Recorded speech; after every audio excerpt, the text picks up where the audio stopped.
Hi everyone, welcome back to my channel. मेरा नाम है अखंड और हम पढ़ रहे हैं इंडियन ज्योग्राफी। अभी तक हम 28 चैप्टर्स पढ़ चुके हैं और ये पूरी सीरीज़ है जो कि मैं कंप्लीट करूँगा। इंडियन ज्योग्राफी की बिल्कुल फ्री है आपके लिए। तो अब हम पढ़ेंगे साइक्लोन्स इन इंडिया के बारे में। तो cyclones form in Bay of Bengal and rain at eastern coastal plains. ठीक है, तो साइक्लोन इंडिया में बनते हैं, ये सारे के सारे यहाँ पे रेनफॉल करते हैं ईस्टर्न कोस्ट पे। ईस्टर्न कोस्ट को हमने 3 पार्ट में डिवाइड किया है। यहाँ से यहाँ तक जो हमारा उड़ीसा का है इसको हम कहते हैं उत्कल। आंध्र प्रदेश वाला जो कोस्ट है उसको हम कहते हैं रायलसीमा, और नीचे वाला तमिलनाडु का जो कोस्ट है इसको हम कहते हैं Coromandel coast. It starts from 1st of September and exits on 15th of October। क्या ITCZ, जो हमारा ITCZ है ये 1st of September से वापस आने लगता है और 15th of October तक पूरे इंडिया से बाहर निकल जाता है। ठीक है, the cyclone from at Bay of Bengal move towards India along eastern jet streams. देखिए, साइक्लोन तो यहाँ पे फॉर्म हो जाता है और साइक्लोन यहाँ पे कैसे फॉर्म होता है ये मैंने आपको प्रीवियस वीडियो में बताया था। तो अगर आपने नहीं देखा है तो प्रीवियस वीडियो जाके आप देख सकते हैं, पर अभी आप यहाँ पे कंटिन्यू कर सकते हैं। तो यहाँ पे बहती है हमारी ईस्टर्न जेट स्ट्रीम। अब जेट स्ट्रीम क्या है वो भी मैं पहले बता चुका हूँ, पर ये बता देता हूँ कि ईस्टर्न जेट स्ट्रीम क्यों बोला गया।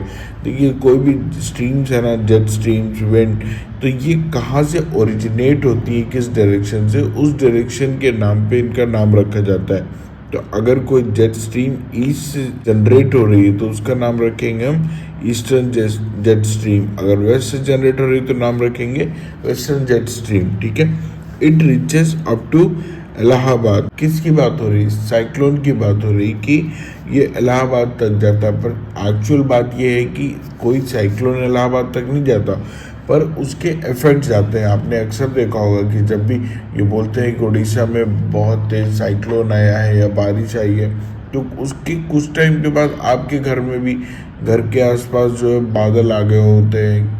कुछ समय मतलब कि 1-2 दिन के अंदर बहुत ज़्यादा बादल आ गए होते हैं। तो ये उनके आफ्टर इफेक्ट्स हैं जो कि यहाँ नॉर्थ इंडिया में यूपी तक भी दिखाई देता है।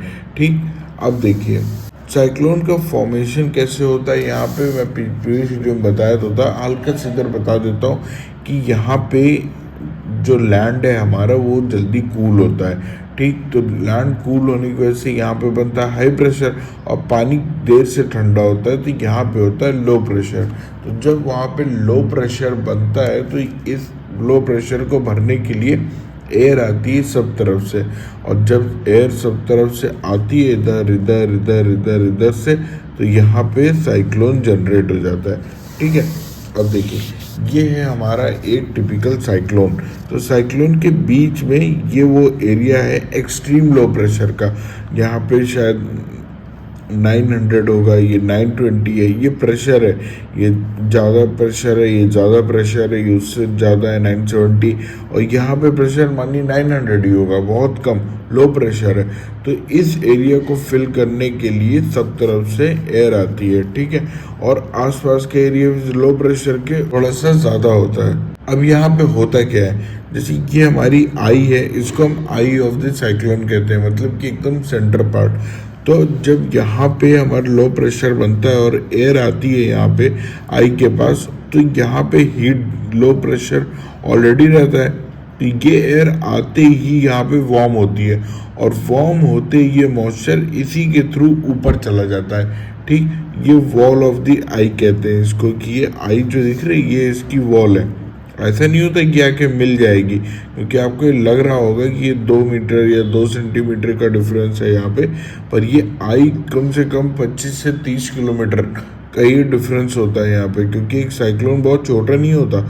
एक साइक्लोन का साइज 500 किलोमीटर से 600 किलोमीटर तक भी हो सकता है, बहुत बड़ा होता है। तो यहाँ से ये जो विंड्स आएंगे, और विंड क्या करती हैं, वाटर वेपर कंटेन करती हैं, तो ये वाटर वेपर लेके यहाँ से ये ऊपर उठ जाएंगे और यहाँ पे करती हैं ये बारिश। बहुत सारी बारिश करती है। इसे टोरेंशियल रेनफॉल भी कहते हैं। अब टोरेंशियल रेनफॉल क्या होता है? अगर बहुत ज़्यादा बारिश कम समय पे हो जाए तो उसको हम कहते हैं टोरेंशियल रेनफॉल। तो इसीलिए कभी आपने देखा होगा उड़ीसा वगैरह में बहुत तेज़ बारिश होती है। ये जो हमारा साइक्लोन है इसकी स्पीड क्या रहती है? इसकी स्पीड रहती है ऑलमोस्ट 200 to 220 किलोमीटर, 150 भी रहती है, कभी कभी 250 भी हो जाती है। ठीक है, ये डिपेंड करता है कि कितना ज़्यादा लो प्रेशर यहाँ पे बना हुआ है। साइज ऑफ द आई मैं आपको बता चुका हूँ 25 to 30 किलोमीटर्स होती है। और total size of the cyclone ये होता है 500 से लेके 600 किलोमीटर्स के बीच है। अब एवरीथिंग इज काम इन दी आई। देखिए आई जो होती है ना, यहाँ पे इसके बीच में एकदम लो प्रेशर बना है, तो यहाँ पे चीज़ें एकदम काम होंगी।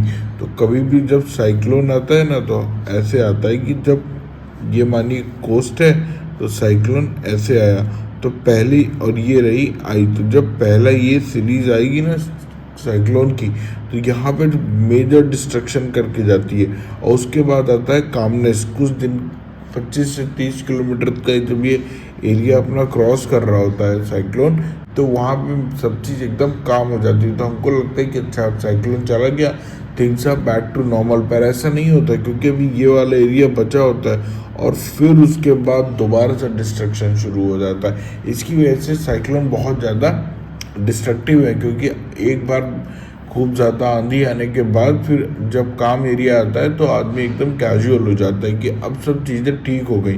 पर उसी के इमीडिएटली बाद जैसे ही आदमी कैजुअल हुआ, वापस से तेज़ विंड्स वगैरह आती हैं और फिर सब कुछ उजाड़ के चली जाती हैं। Now condition to form cyclone. अच्छा, साइक्लोन बनता क्यों है? कि अगर ओशन का टेम्परेचर 27 डिग्री सेल्सियस से ज़्यादा है तो वहाँ पे बनता है हमारा साइक्लोन। ठीक है, अब it forms only in the eastern side of the continent. कोई भी कॉन्टिनेंट हो उसके सिर्फ ईस्टर्न साइड पे ही साइक्लोन्स बनते हैं। इसका एक रीज़न है कि कोल्ड करंट्स होते हैं हमारे western side of the continent पे। अभी currents, cold currents, warm currents, ये क्या होते हैं कि हम करंट्स वाले चैप्टर में अच्छे से पढ़ेंगे। बस आप इतना जानिए कि कोई भी कॉन्टिनेंट है उसके सिर्फ ईस्टर्न साइड पे ही हमारे साइक्लोन्स आएंगे, वेस्टर्न साइड पे नहीं आएगा। ठीक है, अभी कोल्ड करंट्स की वजह से होता है वेस्ट साइड पे, क्योंकि अगर ये कोल्ड होगा तो यहाँ पे हाई प्रेशर का एरिया जनरेट हो जाएगा, और हाई प्रेशर का एरिया है तो हवा ना ऊपर जाएगी, ना हवा भरने आएगी, और ना ही यहाँ पे हमारा कोई साइक्लोन बन पाएगा। तो साइक्लोन बनने के लिए हमको चाहिए पहली कंडीशन, यानी कि टेम्परेचर ओशियन का 27 डिग्री ज़्यादा होना चाहिए एज कम्पेयर टू लैंड के टेम्परेचर से। और नेक्स्ट है हमारा कोरियोलिस फोर्स होना चाहिए ग्रेटर दैन 0। अब कोरियोलिस फोर्स क्या है ये मैं आपको आगे बताऊंगा जब हम कोरियोलिस फोर्स अच्छे से डिस्कस करेंगे विंड्स वाले चैप्टर में। ठीक है, अब कोरियोलिस फोर्स में इतना बता दूं कि वही है जो हम पहले पढ़ें कि अगर नॉर्दर्न हेमिस्फीयर में है और कोई विंड अगर नॉर्दर्न हेमिस्फीयर में नॉर्थ पोल की तरफ जा रही है तो वो, या साउथ पोल की तरफ भी आ रही, कि नॉर्दर्न हेमिस्फीयर में कोई भी विंड है जो बह रही है वो हमेशा राइट साइड को टिल्ट हो जाएगी। ये हमारे कोरियोलिस फोर्स है। अब सोर्स ऑफ एनर्जी क्या है? साइक्लोन को एनर्जी मिलती कहाँ से? तो साइक्लोन को एनर्जी मिलती है हमारी लेटेंट हीट ऑफ वेपराइजेशन से। अभी लेटेंट हीट ऑफ वेपराइजेशन क्या होती है कि water vapour rise high and release energy and convert into droplets, this energy give power to cyclone. अब क्या होता है कि जैसे ये हमारी आई है, ठीक, अब यहाँ पे जो हमारी विंड्स आई मॉइस्चर को लेके तो ये ऊपर चली गई, क्योंकि लो प्रेशर है तुरंत ऊपर ले जाता है विंड्स को। तो यहाँ जब विंड आई तो यहाँ पे ये कूल होने लगती है। तो जब कोई चीज़ ठंडी होगी तो वो अपनी हीट जो होती है उसको रिलीज कर देती है, और जहाँ ये हीट रिलीज हुई ये हमारे लो प्रेशर वाले एरिया को और हीट मिल जाती है। तो जहाँ इसको और हीट मिली ये और पावरफुल हो गया। यहाँ से ये ऊपर तो जा रहा है, और यहाँ जैसे ही ऊपर जाके वाटर वेपर ने अपनी हीट रिलीज, हमारी जो आई है या साइक्लोन है उसको और ज़्यादा हीट प्रोवाइड हो गई, और ये हीट एक साइक्लोन को और भी ज़्यादा पावरफुल बना देता है। मैक्सिमम रेंज जो होती है वो होती है वॉल ऑफ द आई में। ये जो हमने देखा अभी यहाँ पे वॉल ऑफ द आई, ये वॉल है आई की, ये आई है, ये वॉल्स है, तो मैक्सिमम रेनफॉल यहीं होती है। क्यों?